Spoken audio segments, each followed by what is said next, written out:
But much like a meteor string reminds us that there's something else out there, this is one title that will restore your faith in action games.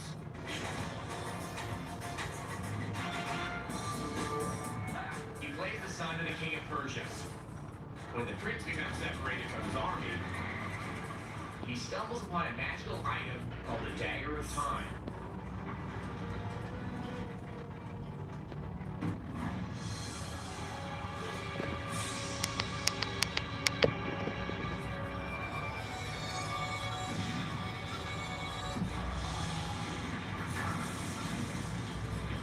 When the king decides to take the spoils of war to an ally, all hell breaks loose.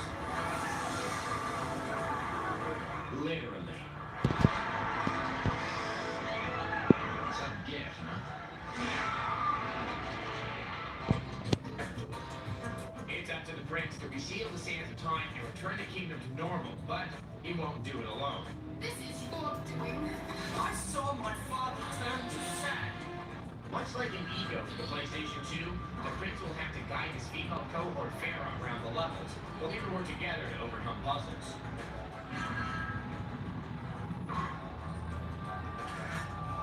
Speaking of puzzles, this game is chock full of them. In fact, once you get the hang of the combat, each room becomes one gigantic puzzle. The prince's combat abilities are unmatched. Move over, babe. There's a new salt to the squad.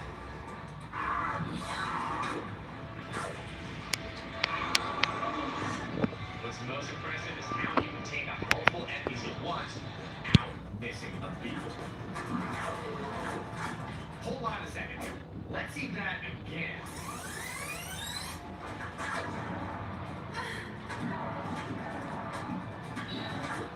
In addition to being a savvy pugilist, the prince is more moved than Kasparov.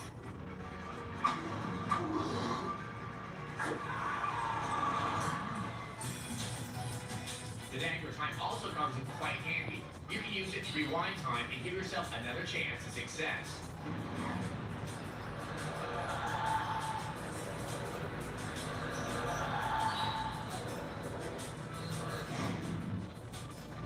It can also freeze enemies to give you a chance to lock them up.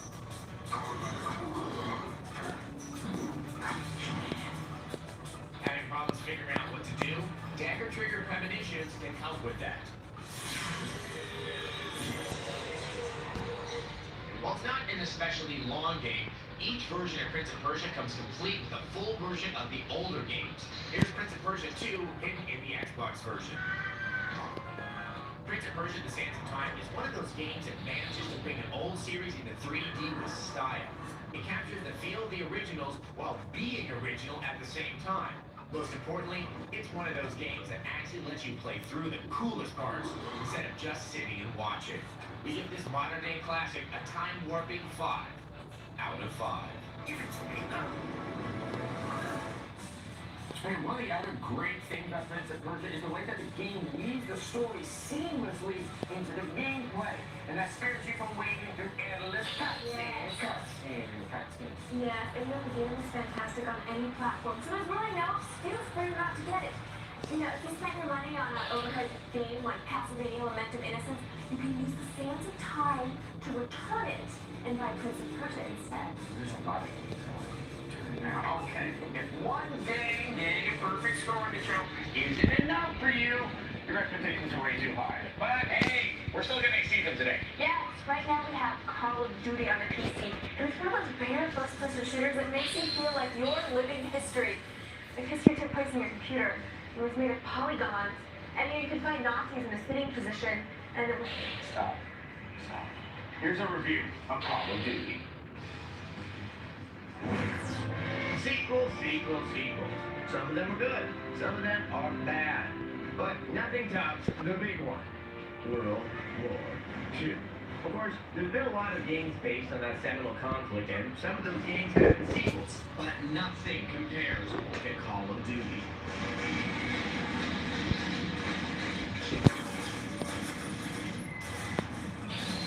The game as you play as an American, British, and a Russian soldier in several famous locales in the war.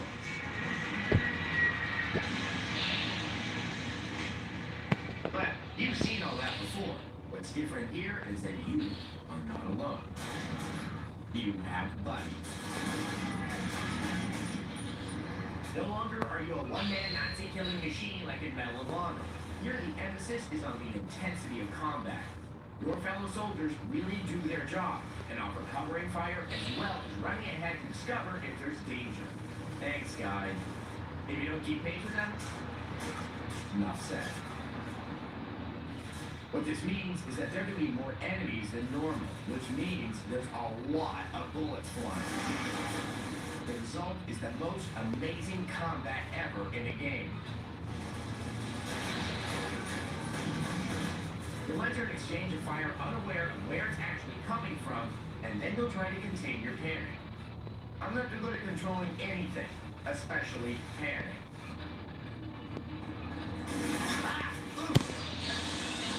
Clear, clear. Load 'em.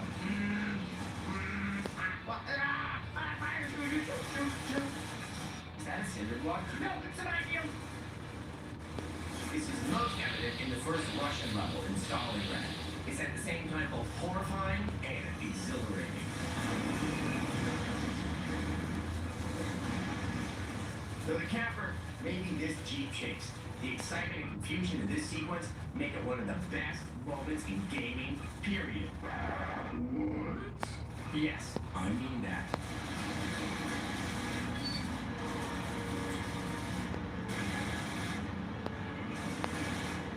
The game is actually so intense that it's difficult to play for more than an hour. That's not too bad because the game is short, very short. But it's so amazing that it's hard to imagine you won't go back to play through sequences again. There is multiplayer that offers the standard mode, plus a few others, but the value of the mission is in the single player. Despite its length, it's worth every single penny. Not for the faint of heart, this is a must-play for any action fan. A 5 out of 5. Trust me, you ain't seen nothing yet. In the AI, you just take flowers. That's the AI for both your enemies and for your teammates. It's amazing. This game is one of the most thrilling games I've ever played. There's a lot of times where I just had to hit the escape button and just pause and bring it back. The design is just amazing. So Take a breather, because we're getting really anxious. Stick around. When we come back, more of the year's big games. and later, I gave you Sweet Dizzle. What, Rizzle? I don't know what I said.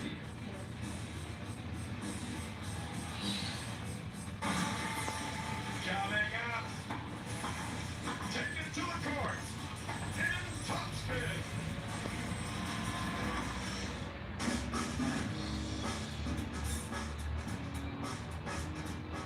What's crucial to me? What's crucial to me? Making the most of my time. Speed. Getting more and getting less. Doing things the right way. What's crucial to me? Staying on top of everything. Making my computer last another year. Doing 7 things at once. That's why I made sure I had enough memory. And now my computer can keep up with me. So that you can focus on what's important to you. Crucial makes it easy to select, purchase, and install memory upgrades. Memory is crucial. It's back. Arby's Italian beef and provolone with oven-roasted beef marinated in Italian seasonings plus authentic provolone, all on a bakery soft baguette. If you haven't tried one, you don't know what you're missing. What are you eating today? Hey, Billy wants to check out bikinis online. The Bikini Island. It's 2 miles. Oh, sure. Hey, Billy, let's go! How can the butterfly help you? Find out at MSN.com.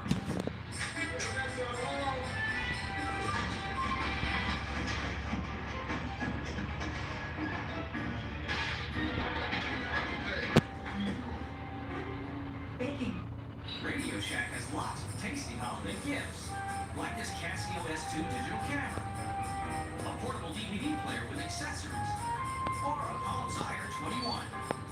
But you forgot to turn it up and on. It turned on for you. Shop the Shack and save big. This is Dave. Hey, Bob, hey there. Hi, Bob. Hey, without the guiding hand of our big iron, you're a ship without a sail. Well, not really. We just put in a Linux cluster of Dell servers with Intel Xeon processors.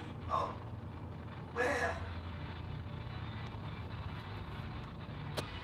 You're very fashionable now. All the cool kids are wearing it. And I'm not. And the game is Top Spin for the Xbox.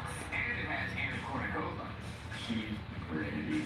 And she's not very good at tennis. But that's okay. Great.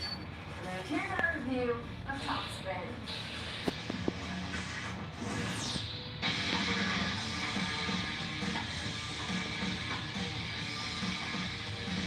It's hard to make a bad tennis video game.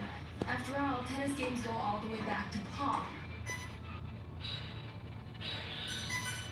Still, it's rare to find a truly great tennis game. Search no longer. Microsoft's Top Spin is a blistering overhand smash. There are 16 male tennis stars to choose from, and an equal number of female stars. No doubt many of you will be lying to Miss Kournikova, although the clear choice here is Mr. Sampras. Don't look for names like Andre Agassi or the Williams sisters, though. The pro lineup is strangely lacking in big-name players. Luckily, playing as the real-life pros isn't the big draw of Top Spin. The career mode is the heart of the single-player game. Here you can create your own tennis pro and take him or her on a journey to the big leagues. Players who do well here often go on to greater success in the pro tour. Unfortunately, the weird DNA system Top Spin uses for creation is sort of random. I tried to make Adam, but I ended up with something that looks more like Kirk Douglas's meat cousin. Oh well, at least his forehand has some kick to it. You can train your player in various skills and tennis masteries. The customization helps personalize the career characters, but the training sessions are a bit lacking. Most are extremely simple target games that don't really improve your skills much. Feels like busy work. I hate busy work. Even Adam seems easier to please. What really gives Top Spin longevity is the Xbox Live Play.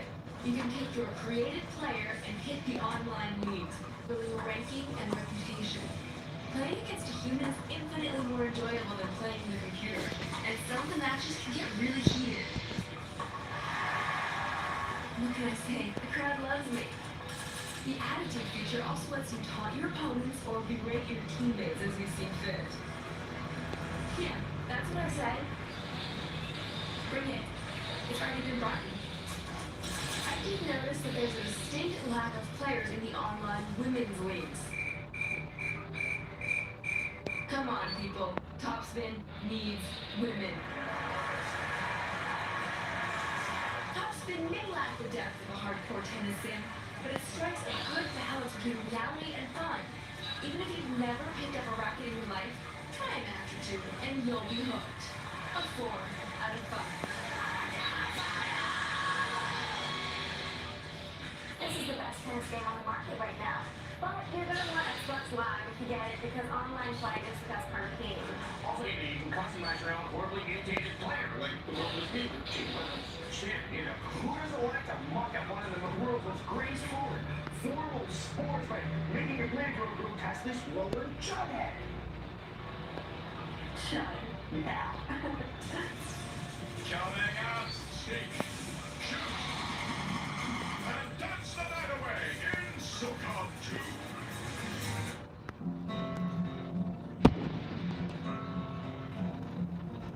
We see Michael. Marine biologist.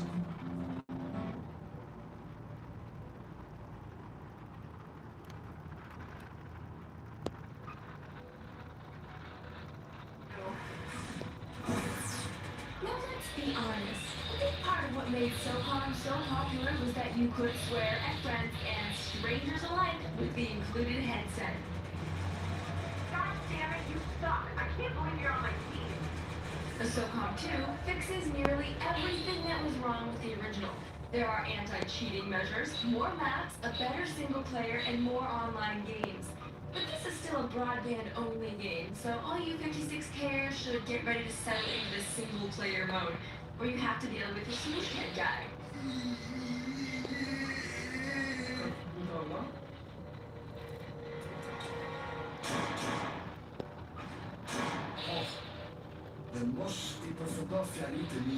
You get 12 new missions, but the basic mechanics of the game are unchanged.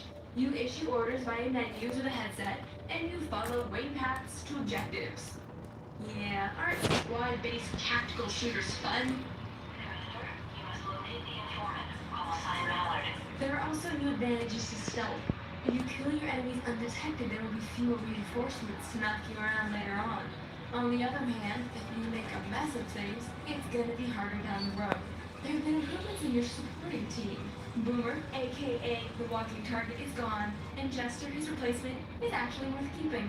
Of course, the single-player game, even revamped, is just a concession to those who can't play online 24/7.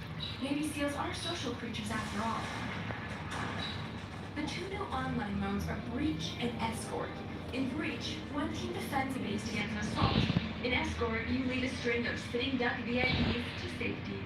Ooh, you can do a victory dance. Oh, I'm sorry, that was immature. Okay, one more time. Damn. There's a new online ranking system that supports searching matches by player skill, so the newbie doesn't get pummeled as soon as he spawns. New friends and ignore lists make finding and avoiding players much easier, while live lobby chat over the headset builds a healthy bit of community. We'll drive-by dance.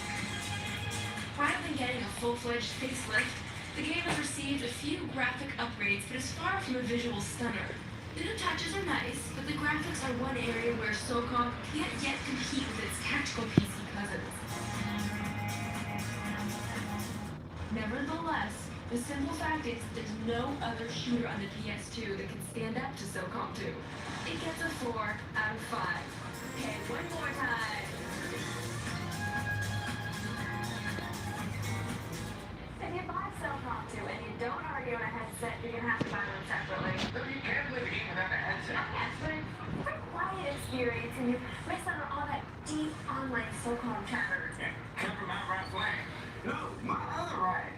No, it's more like, stop singing, hostages, Up next, Pirates Lava Game that lets you fight strippers. It's True Crime Streets of LA.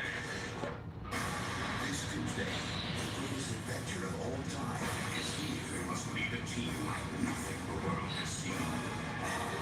When the game is over, it's called Online World Adventure. I shall tell you why it's amazing.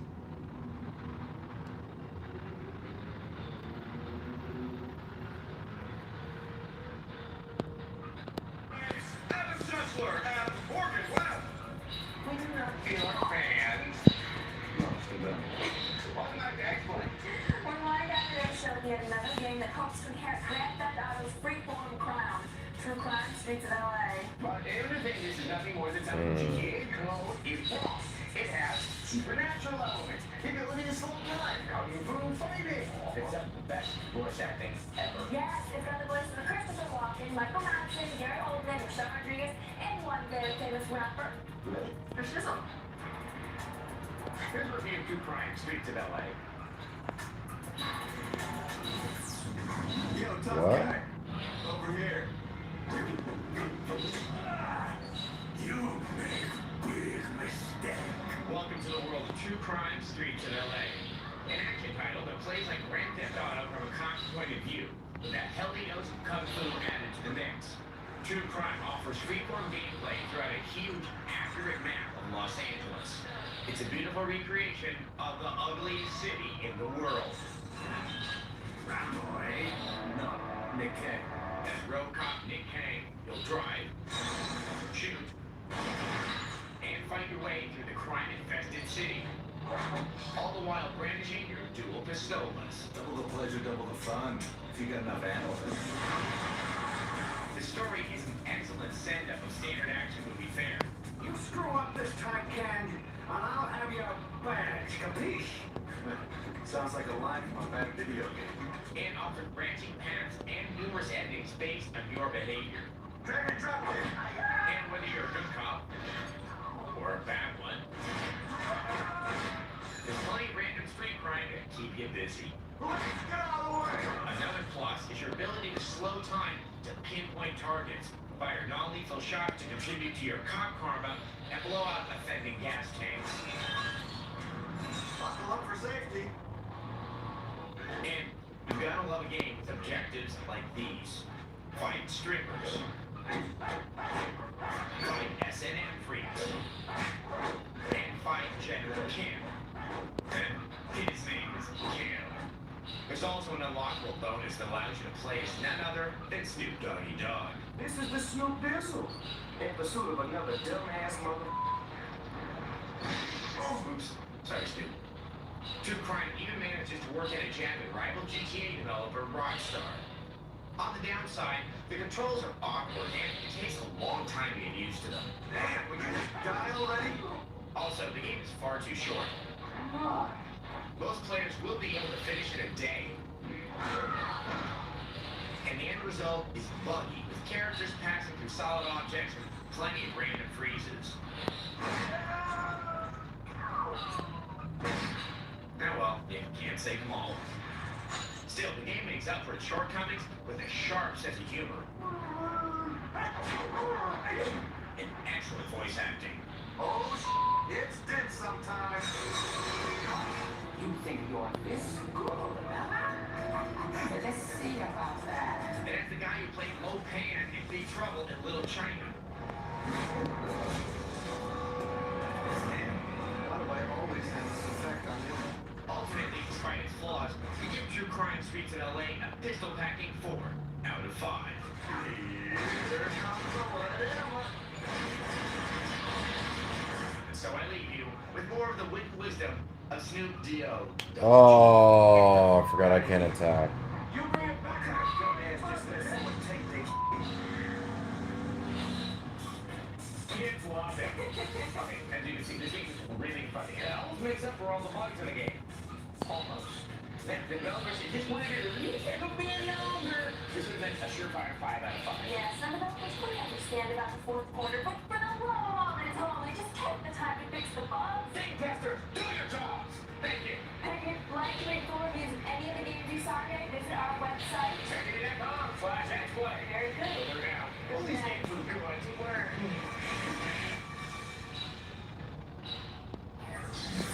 Today on X-Play, yes, it's Return of the King. Plus, the Sims make some magic. And every hunter gets aggressive in Quidditch World Cup. I hate flying lizards. It's game time.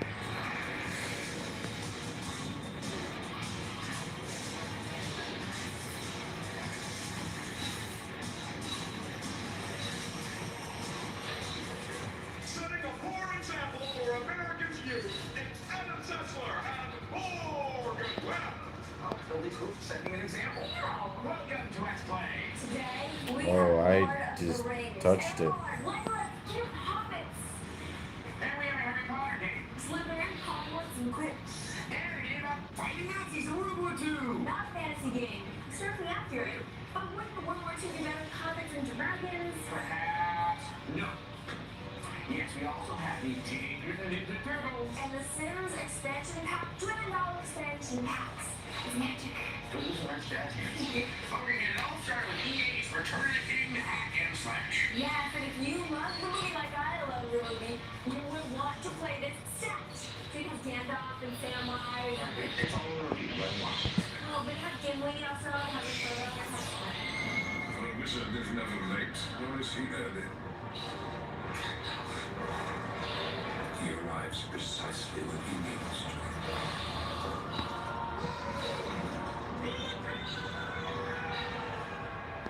Make no mistake, to play Return of the King is to experience the epic chaos of the film trilogy firsthand.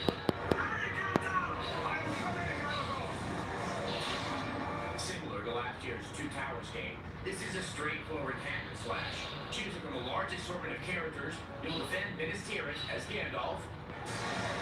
Everything collapses! Shred the paths of the dead as Aragorn, Legolas, and Gimli. It's all coming down! Hurry! And brave the journey to the cracks of doom as Sam and Frodo.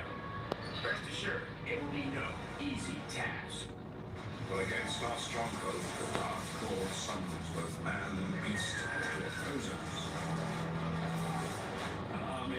powerful forces, more terrible than we can imagine. Almost every stage in the game features huge set-piece battles against dozens of foes. You're graded on your ability to dispatch and spawn an order efficiently and with combo moves, which in turn affects how much experience you earn. Between stages, you can level up and purchase new moves and combos. Return of the King has the ability to spend extra experience to buy stuff for all the characters at once.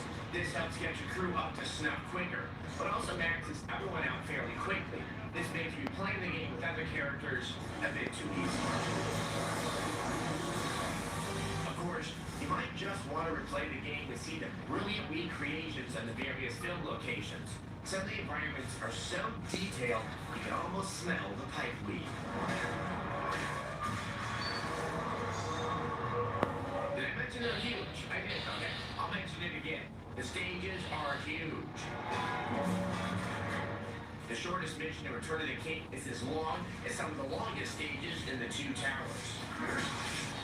The one thing that hasn't changed is that your allies aren't the sharpest types in the armory.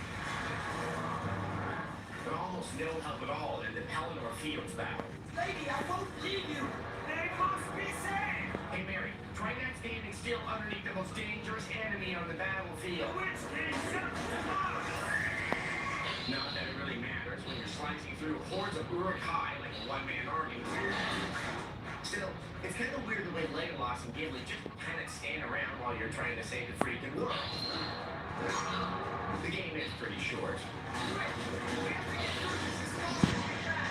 You can blaze through all the missions in about the same amount of time that it takes to watch the actual movie. Still, bonus features and secret characters lend to replay value. There's also the co-op mode, which allows two players to hack their way to glory. This is our final act to give further time to end this evil that marshals before us. Return of the King manages to push past its flaws to deliver an epic and satisfying experience. Any fan of the films will love it. A 4 out of 5.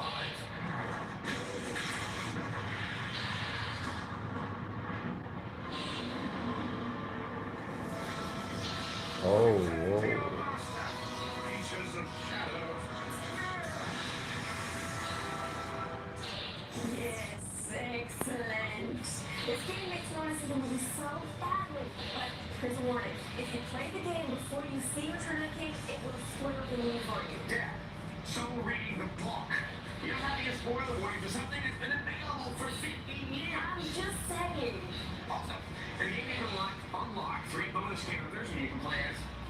Brad, I won't spoil it for you, but some of them might be hobbits. Okay, and at the end you play a level called, and this is the actual title of the level, The Crack of Doom. I don't know if I want to play in Doom's Crack. But if you haven't had your fill of cinematic fantasy in video game form, I have more for you. I do.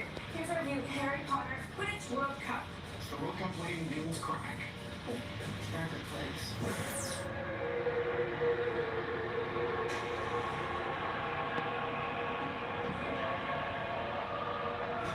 Are you ready for some Quidditch?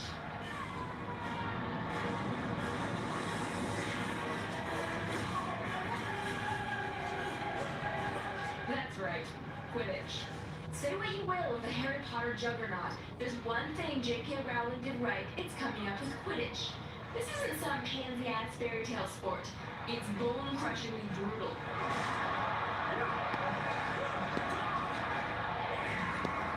If you haven't yet been inducted into the cult of Harry Potter, here's the deal. 2 teams of 7 square up an oval Quidditch pitch. 3 champions try to keep possession of the quaffle and toss it to one of the 3 rings for 10 points. Meanwhile, 2 leaders try to whack with legs on the other team. At the same time, the seekers keep an eye out for the golden snitch. Catching the snitch ends the game will win your team 150 points and renders the events the rest of the match largely pointless. At the start, you can play as any of the 4 Hogwarts houses. The problem here is that the matches are way too easy. While playing through the house matches, we only got scored on once. Hufflepuffs. Stupid. Once you've slogged through and won the House Cup, you can move on to the World Cup. The bad news, Harry Potter is relegated to the sidelines. Glorious things! The good news, the game actually gets challenging here. Playing Quidditch turns out to be surprisingly straightforward. The developer took a game with absurd rules and somehow managed to make it play well in a video game form.